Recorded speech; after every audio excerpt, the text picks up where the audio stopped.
Good morning everyone, it's Marjolaine, and in today's video I want to share with you how to overcome your fear of creating content. Yes, I mean how to stop finding it weird and scary and awkward to put yourself out there to the world for strangers to see. Because it has so much power and you can have so much impact to share your voice that I don't want you to miss out because of fear. So let's get started. Okay, so in today's video, I'll show you my kind of best 3 tips to get started with content creation without finding it scary. Because let's face it, it is weird, it's new. A few years ago, I didn't even know how to type with 2 hands on my keyboard, and I thought like Instagram was scary and that dangerous people were going to find where I live, and I had so much fears in my head, and you probably have some too. So the first exercise for today is to assess where you stand about social media. I want you to go deep dive in your life. You can scroll Instagram to kind of be confronted with what's currently happening and just write down all your current judgment. What do you think about social media? Is it a place for pretentious people to take selfie? Is it a place where businesses are salesy and just trying to sell you products all the time? Is it a place where people are showing off their wealth and just bragging that they're on a jet plane all the time? What do you feel about social media? I'd like you to write down kind of a big, good list of judgments. Put it all out. Nobody's gonna read this. You can throw it away afterwards or recycle the paper. But just get it out. You need to be aware of where you stand before you can start taking action for yourself. If you think that only pretentious people or self-absorbed people are on Instagram, you'll not start. You don't want to be a self-absorbed, pretentious person, do you? So let's get it out so that this isn't stopping you. So once the judgments are, written down and you're aware of what's currently happening, I want you to write down your fears, because judgments and fears are really closely related, but they aren't the same.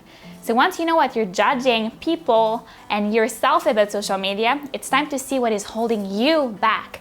What do you think when you're about to post? Do you feel, what if people judge me? What if they think I'm fat? What if they think I'm irrelevant? What if they don't care about this piece of content? Working with women online every week, I hear so much struggles and blocks that we currently have. It can be so tiny and little, but a tiny block can stop you for years. And that's why I don't want this to happen to you, because you deserve to share your message and your voice and your unique light to the world. And it's not a small block that is going to hold you back. So let's start by being aware of it. Write down all the what if. What if somebody says that? What if this happens? What if this happens? And then you can also write, I'm afraid that.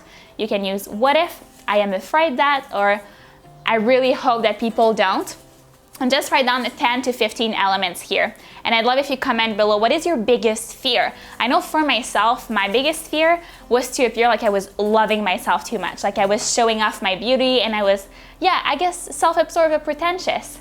I was afraid people would judge how often I post or what I look like. I was afraid people would think I didn't say something right. I was afraid to offend people. I remember when I first started writing blog posts, I was making sure it was good by making 3 of my friends read it. And my boyfriend at the time had to go through all those blog posts before I would press send because I was terrified. And I know you might relate right now. You might feel like it's so scary to do anything on social media. And I hear you, I've been there. But there is steps and ways to overcome this. So one is to assess what our fears are. So comment below what's your biggest fear. I just gave you a few of mine. And now that we know our judgments and fears, it's time to start challenging ourselves. So if you really want to start on social media, I would say that having your why is important, because if you just post without a strong desire to have an impact and a voice, it might kind of get old fast. If you just post for posting, you might get tired of it after a week or 2. So it's important to know why you want to be on social media.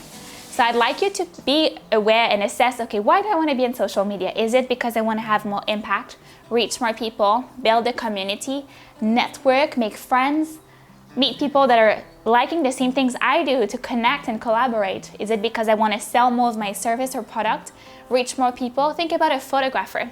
A photographer on social media has a huge reach and can showcase their portfolio. They can reach the people they truly want to talk to. They can connect to families that otherwise wouldn't see them, right? We don't look in the yellow book anymore for an address and a phone number. So if you're visible, there's so much impact you can have. And I can make a full video on the why, but for now, I'd like you to just write down 4 or 5 things of what is this curiosity you have for social media. What do you desire to do with it? How can it bring you joy and abundance in your life and in your business? So I'd like you to reflect on that too. So that's the third reflection I want you to have today. And once this is clear and this is over, the biggest thing I'd give to all my clients before we jump in social media is to start creating content that you won't share. And that might seem odd to hear this, but I challenged just now one of my clients to create 20 small clips on her phone of vlog material every day, not thinking about the final vlog result. Oftentimes we're too caught up because there's two steps. There's the steps of creating and there's the steps of sharing it. Well, there's actually like 37 steps, 40,000 steps, but if you put it really simple, it's you need to create and then you need to share it. And sometimes the sharing part is so scary that you won't do the creating part. You want to explore your skills, you want to explore your craft, you want to train yourself, explore your voice, learn. So this has to be overcome first. You need to get into the place of, I can create and I can get into that flow. I can share my voice in many ways. So what I challenge you to do this week, this is kind of a preliminary video. It's like before everything happens, but I challenge you to pick up your phone a few times a day, talk to it, hold it up, have a good angle, find your angle, and then just talk to it. Share your day, share your life, share your story in whichever way it comes out. Take a few pictures of what you find beautiful. Start exploring, what is my life like? Because maybe it seems mundane and boring, but for somebody that doesn't live my life, it's exciting, extraordinary, special. Right now I'm hearing the birds in my German home, German tiny flat, and it's unique. It's something that people that live in another country might not hear. So just challenge yourself to start creating content and get familiar with your camera as a tool. Take pictures, play around, hear your voice, see your face. And that's where I'm leaving you for now. Start creating a bunch of content that you will not have the intention to share, to just see how much there is in your life. A few examples: food. If you're into food and if you want to be a food content creator, it can be some insights if you're sharing motivation. It can be some photography or some things you find beautiful if you're a photographer.